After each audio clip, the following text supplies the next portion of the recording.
Layer skin hair and laser clinic లో latest టెక్నాలజీతో laser hair removal, anti ageing and hair fall issues కి advance treatments అన్ని ఇక cost గురించి వరి అవ్వాల్సిన అవసరం లేకుండా అందిస్తున్నారు. ఇంకా మీ కాన్ఫిడెన్స్ ని తిరిగి తెచ్చుకోండి. Get your free consultation now.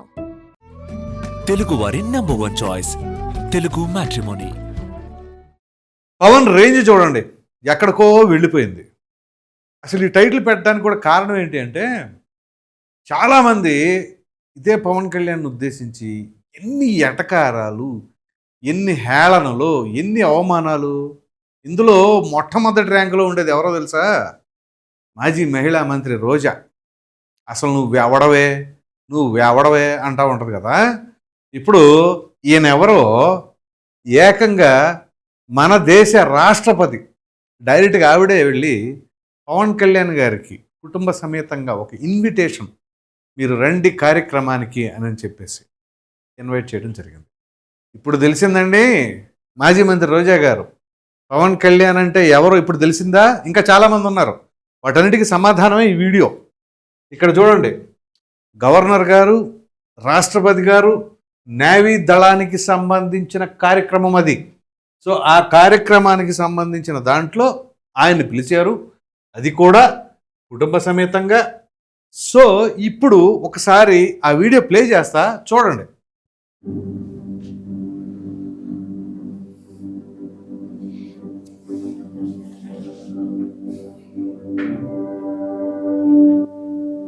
అదిగోండి, international fleet review Visakhapatnam.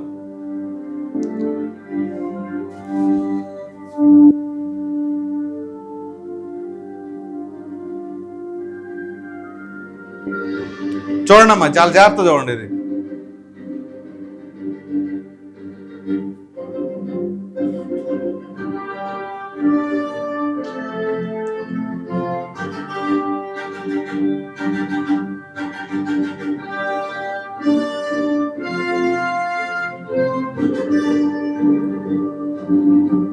Governor Nazir గారు,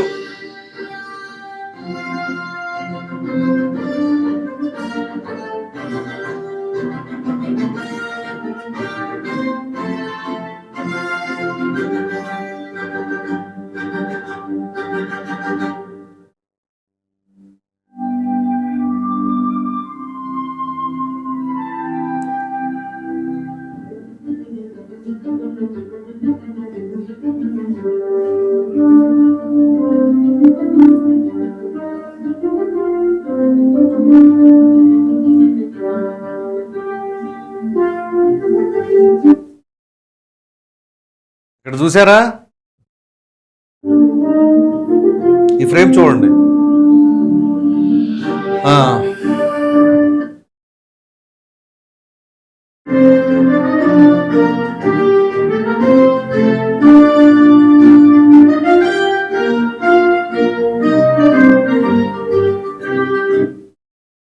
చూసారా ఈ ఫ్రేమ్లో?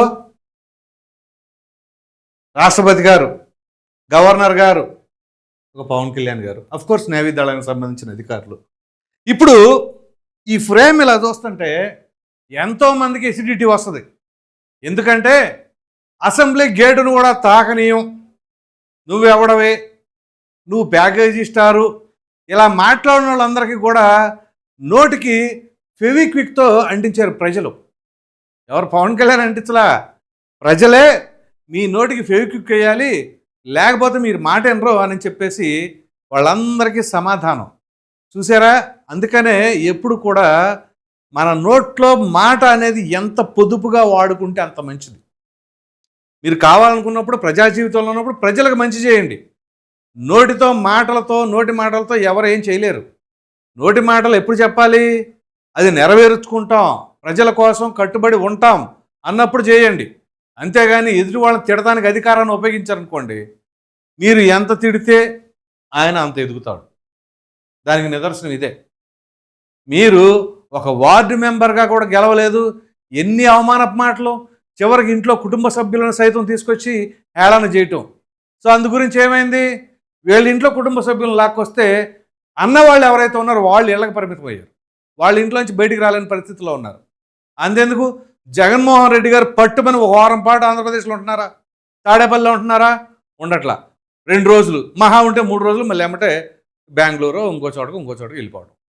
సో అందుగురించే ఒక నాయకుడిగా ఉన్నప్పుడు ఎటువంటి ఆటుపోటు దెబ్బలు ఎదురైనా సరే తట్టుకొని నిలబడగలగాలి. దానికి ప్రత్యక్ష నిదర్శనమే ఈయన జర్నీ ఒక ముళ్ళ కంప నుంచి స్టార్ట్ చేసుకున్నాడు ఆయన. పిఆర్పి విలీనం దగ్గర నుంచి మరి ప్రజలు ఏ రకంగా భావిస్తారో, అన్నయ్య రాజకీయాలు వదిలేసి వెళ్ళిపోయాడు, తమ్ముడు పార్టీ పెట్టాడు అనే స్టేజ్ నుంచి ఇవాళ 100% స్ట్రైక్ రేట్తో సాధించి ఇవాళ రాష్ట్రపతి గారే పవన్ కళ్యాణ్ గారిని కుటుంబ సమేతంగా ఈ కార్యక్రమానికి ఇన్వైట్ చేశారు అని అంటే ఆయన స్థాయి ఏ రకంగా ఎదిగిందో. So failures are the stepping stones to success అనే దానికి నిదర్శనమే పవన్ కళ్యాణ్. ఇది నేనేదో ఆయన పొగట్టానికో ఇంకో దానికో చేయట్లేదండి. చాలామంది అవమానాలు ఎదురైనా ఓటములు ఎదురైనా కుంగిపోతారు. కానీ ఆ ఓటమిని చీల్చుకొని ధైర్యంతో ప్రజల కోసం ఒక పట్టుదలతో మంచి చేయాలి అనే దీక్షతో మరలా ప్రజల మనసు గెలుచుకొని నిలబడ్డాడు. చూసారా, అది నాయకుడి లక్షణం. సో ఎవరైనా సరే ప్రజా జీవితంలోకి వచ్చేటప్పుడు ప్రజల కోసం ఉన్నప్పుడు ఖచ్చితంగా ఎన్ని ఆటుపోట్లు ఎదురైనా సరే నిలబడాలి. సో ఆ నిలబడిన తర్వాతే ఎప్పుడైనా సరే మొదటి బ్రహ్మాండమైన గెలుపు వచ్చి ఆ తర్వాత డేలా పడిపోవటం కాదు.